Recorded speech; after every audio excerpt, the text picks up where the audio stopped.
करेंगे, क्योंकि जब तक हम भगवान नाम संकीर्तन नहीं करेंगे तब तक हमारे हृदय में भगवान विराजमान नहीं होंगे। अगर भगवान को अपने हृदय में विराजमान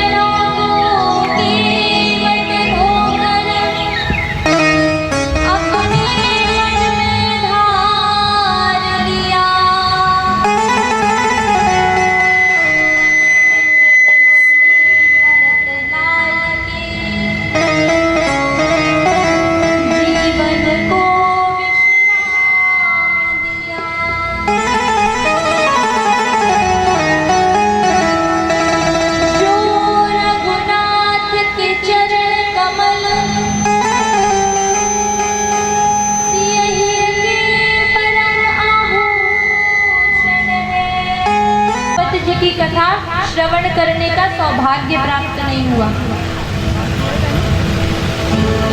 जब महाराज सुखदेव जी राजा परीक्षित को कथा श्रवण करा रहे थे ना, तो देवता अमृत का कलश लेकर आए और सुखदेव जी से बोले कि महाराज, हमने जब सुना कि राजा परीक्षित को 7 दिन में मृत्यु का श्राप लगा है तो हम ये अमृत लेकर आ गए हैं, आप ये परीक्षित जी को पिला दीजिए, इसके बदले में हमें कथा सुना दीजिए। वो अमृत जो भगवान को, जिसके लिए कितने अवतार लेने पड़े, मोहिनी अवतार, कच्छप अवतार, धन्वंतरी अवतार, तब जाके कहीं भगवान को, देवताओं को अमृत प्राप्त हुआ। सुखदेव जी ने देवताओं को डांट दिया, बोले यदि तुम श्रद्धालु बन के आते तो हम तुम्हें कथा सुना देते, किंतु तुम तो सौदागर बन के आए।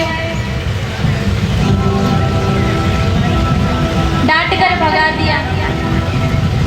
देवता गए ब्रह्मा जी के पास, बोले वहां पृथ्वी लोक पर जीवों को, मनुष्यों को तो कथा सुनने को प्राप्त हो रही है और सुखदेव जी ने हमें डांट कर भगा दिया। ब्रह्मा जी बोले कि घबराओ मत, 7 दिन देख लेते हैं परीक्षित जी को कथा सुन के क्या उनका क्या फल मिलता है, क्या परिणाम निकलता है।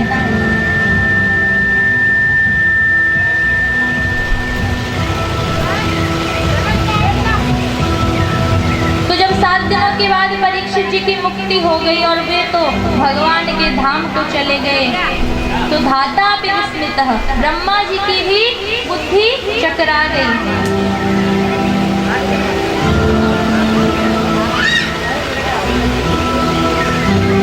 ब्रह्मा जी की बुद्धि चकरा गई कि भागवत जी को सुनने का ऐसा फल, 7 दिनों में ही भगवान के धाम की प्राप्ति हो गई परीक्षित जी को।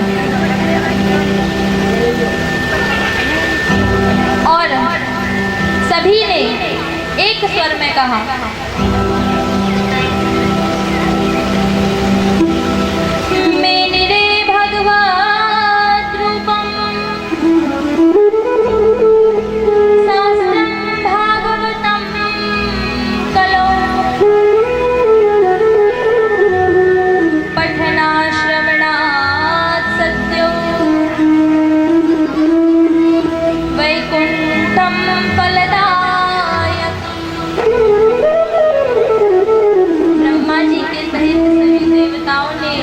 भागवत जी के विषय में कहा कि भागवत जी भगवान का ही स्वरूप है और भागवत जी के श्रवण करने मात्र से भगवान के वैकुंठ धाम की प्राप्ति हो जाती है।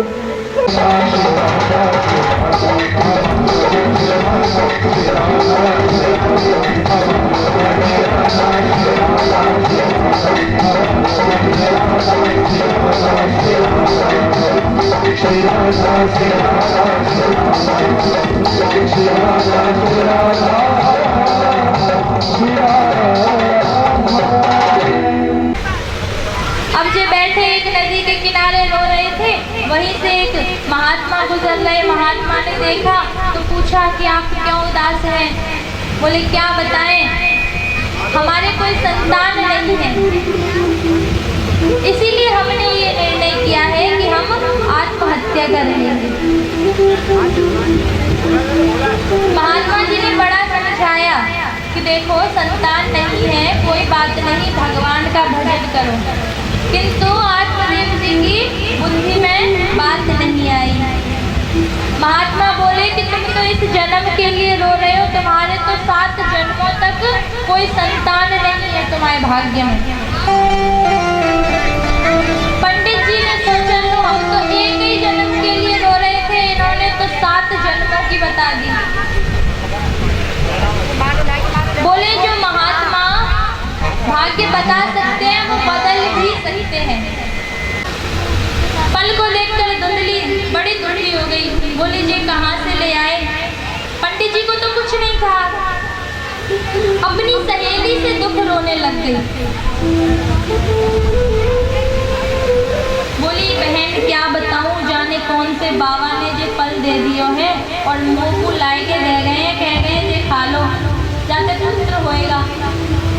अब मैंने कही अगर मैं गर्भवती हो गई मानी हो और गांव में यदि चोर आ गए, घर में चोर आ गए, वो तो सारी चोरी करके ले जाएंगे, मैं तो उन्हें पकड़ भी नहीं पाऊंगी गर्भवती होने के कारण।